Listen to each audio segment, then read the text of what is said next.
சென்னை அருகில் 1300 ஆண்டுகள் பழமையான சிவன் கோயில்.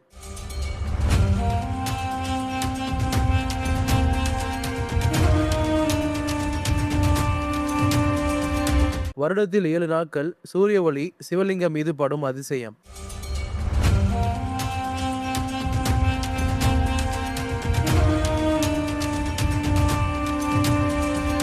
திருமண தடை, கணவன் மனைவி ஒற்றுமை தரும் அற்புத சிவன் கோவில்.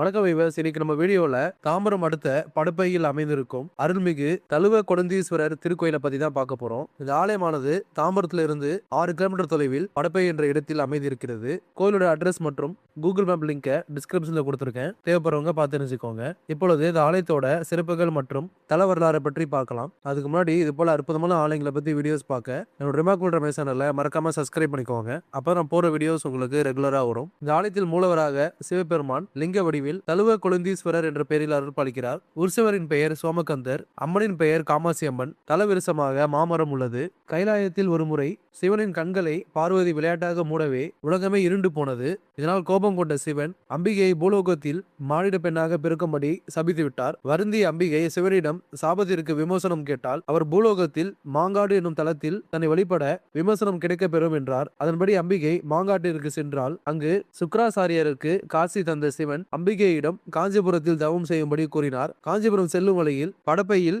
லிங்கம் பிரதிஷ்டை செய்து பார்வதி வழிபட்டாள். அதன் பின்பு காஞ்சியில் மணலில் லிங்கம் பிடித்து வெள்ளம் வந்த பொழுது லிங்கத்தை மார்போடு அணைத்துக் கொண்டாள். இதனால் அத்தலத்து சிவனுக்கு தழுவ கொழுந்தீஸ்வரர் என்ற பெயர் உண்டு. இந்த நிகழ்வின் அடிப்படையில் இத்தலத்து சிவனுக்கு இதே பெயர் வழங்கப்பட்டது. பிற்காலத்தில் இப்பெயரே தழுவ கொழுந்தீஸ்வரர் என மருவியது. மூலஸ்தானத்தில் சிவலிங்கம் மீது செப்டம்பர் மாதத்தில் முதல் 7 நாட்கள் சூரிய ஒளி விழுகிறது. சந்திரன் தசனின் மகளான கிருத்திகை, ரோகிணி முதலான 27 பெண்களை மணந்து கொண்டான். அவர்களில் ரோகிணியின் மீது மட்டும் கூடுதலாக அன்பு செலுத்தினான். இதனால் வருந்திய மற்ற மனைவியர் தந்தை தசனிடம் சந்திரன் தங்களை புறக்கணிப்பதாக கூறினார். இதனால் கோபம் கொண்ட தசன் சந்திரனின் கலைகள் தேயும்படி சபித்து விட்டான். இந்த சாபத்திற்கு விமோசனம் தேடி சந்திரன் பூலோகத்தில் பல தலங்களில் சிவனை பூஜித்து வழிபட்டான். அப்பொழுது இத்தலத்திலும் சிவனை வணங்கி சென்றான். அம்பாள் காமாசி தெற்கு நோக்கி தனி சன்னதியில் இருக்கிறாள். இவள் முகத்தை வலப்புறத்தை சற்றே சாய்த்து சிவன் சொல்லை கேட்பதற்கு எப்பொழுதும் தயாராக இருப்பது போன்று அமைப்பில் காசு தருகின்றாள். இவரிடம் வேண்டிக் கொண்டால் கணவன் மனைவியிடையே ஒற்றுமை அதிகரிக்கும் என்பது நம்பிக்கை. இவளது சன்னதி கோஷ்டத்தில் வைஷ்ணவி, மகாலட்சுமி,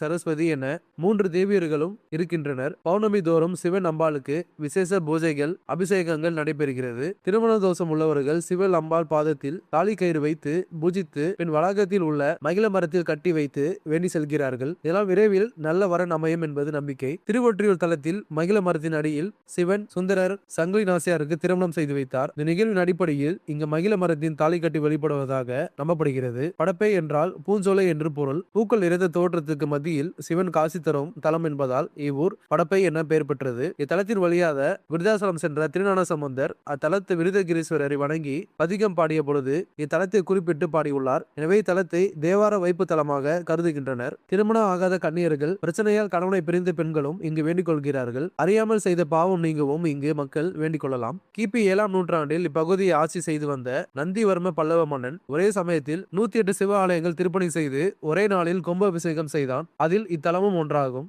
இத்தலத்தின் தல விநாயகரின் திருநாமம் வெற்றி விநாயகர். கோவில் 3 நிலை ராஜகோபுரத்தை கூடியது. வைகாசியில் திருஞான சம்பந்தர் குருபூஜை விழா, ஆடிப்பூரம், நவராத்திரி, மகா சிவராத்திரி, திருக்கார்த்திகை, பங்குனி உத்திரத்தில் திருக்கல்யாணம் போன்ற விழாக்கள் இந்த ஆலயத்தில் சிறப்பாக கொண்டாடப்படுகிறது. கோயில் திறந்திருக்கும் நேரம் காலை 6 மணி முதல் 10 மணி வரையும், மாலை 4:30 மணி முதல் இரவு 8:30 மணி வரையும் திறந்திருக்கும். சென்னை அருகில் அமைந்திருக்கும் இது 1300 ஆண்டுகள் பழமையான சிவன் கோயிலை நீங்களும் வாய்ப்பு கிடைக்கும் போது நேரில் சென்று தரிசனம் செய்யுங்கள். மீண்டும் இது போல அற்புதமான ஆலயத்தில் சந்திக்கலாம். தொடர்ந்து இது போல ஆலயங்களை பத்தி வீடியோஸ் பார்க்க என்னோட ரிமார்க்கபிள் ரமேஷ் சேனலை மறக்காம சப்ஸ்கிரைப் பண்ணிக்கோங்க. அப்போ நான் போற வீடியோஸ் உங்களுக்கு ரெகுலரா வரும். ஓம் நம சிவாய. நன்றி, வணக்கம்.